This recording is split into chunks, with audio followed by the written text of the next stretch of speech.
And Khidr alayhi salam kills the boy. And now Musa alayhi salam is more than just angry, because he remembers that he accidentally killed a man in Egypt. And what suffering he suffered because of this.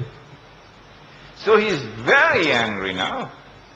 He's demanding an explanation. Why did you do this? This boy is innocent. And then they came to a town which was very inhospitable, would not offer any hospitality, very much like Lower Manhattan. And not even if they're prepared to pay for it, these people would not show hospitality to Khidr alayhi salam and Musa alayhi salam. Probably think they're terrorists.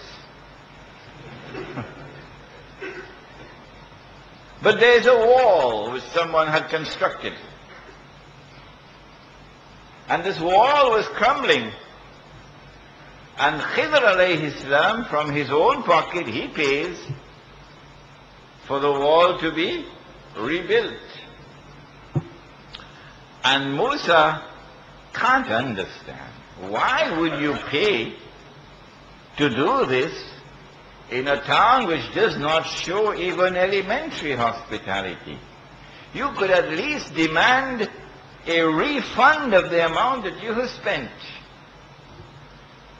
What is important about these three events is that on each occasion, Musa alayhi salam formed his judgment based on external observation. External observation and rational analysis.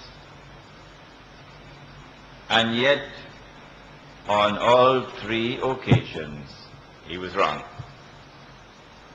Surah al-Kahf is knocking at your hearts, warning you, Singapore, that in the age of Dajjal, if you depend only on your external observation and rational investigations to formulate your judgment, you will be wrong.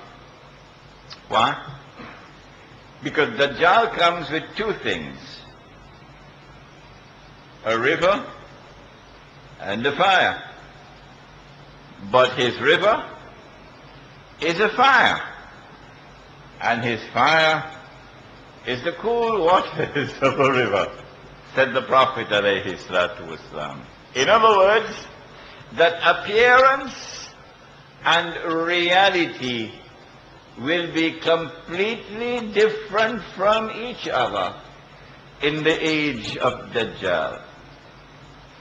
It looks good,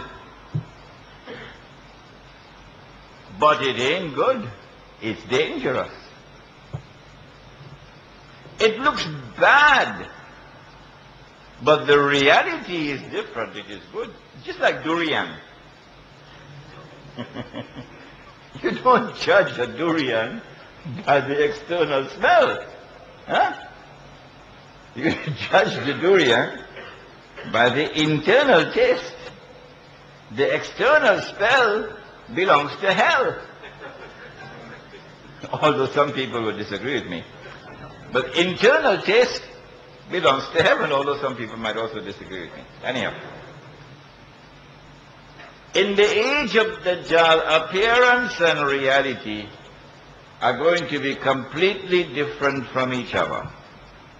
And so if judgment is based on external observation and rational inquiry alone, you're going to be wrong.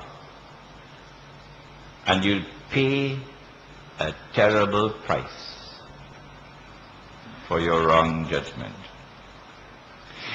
Khidr alayhi salam explains, he says, this boat, what appeared to you to be bad was actually good. There is a king, a government which is coming, seizing people's property. And they're going to be seizing this boat. By scuttling the boat, damaging it, I saved the boat. So when the king is gone, then the poor fishermen can repair their boat. It looked bad to you, but actually I did them a favor. This little boy, you sometimes plant a seed and you get a rose. And sometimes you plant a seed and you get a scorpion. So when you sleep with your wife, make dua, oh Allah, this seed which I plant, grant that it may grow into something good and beautiful. Ameen. Rabbi habli min as-salihin.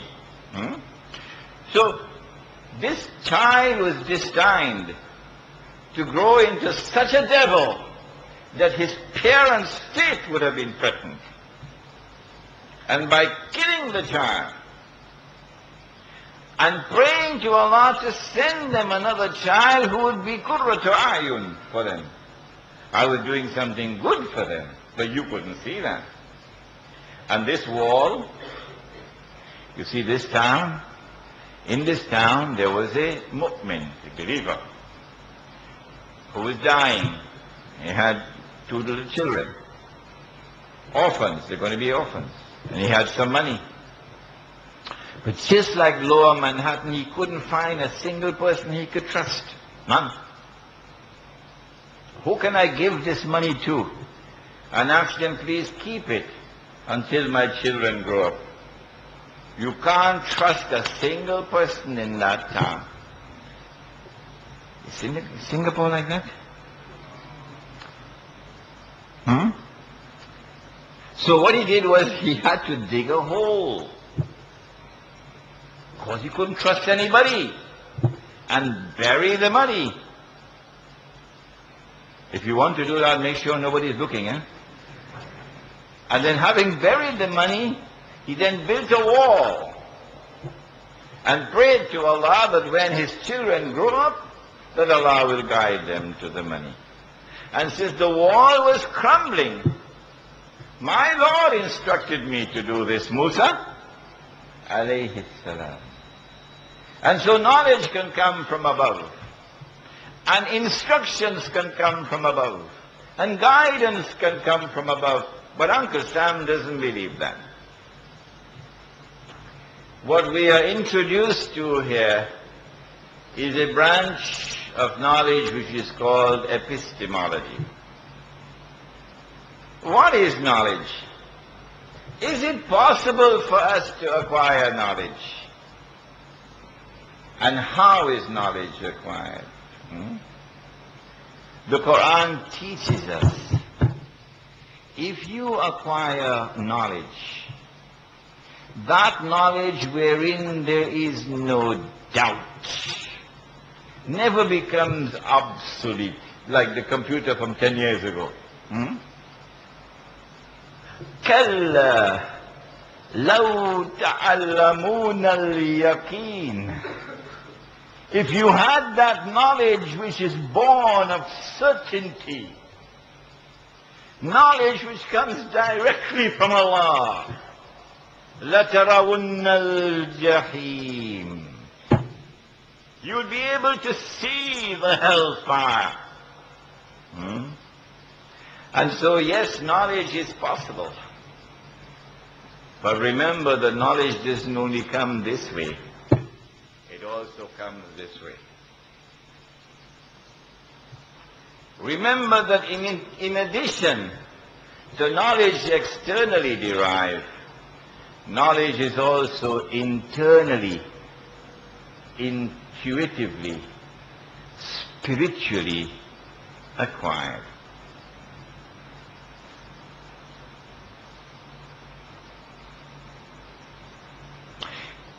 The companions were sitting, talking amongst themselves, and the Prophet came and sat with them, alayhi salatu wasalam, in the masjid.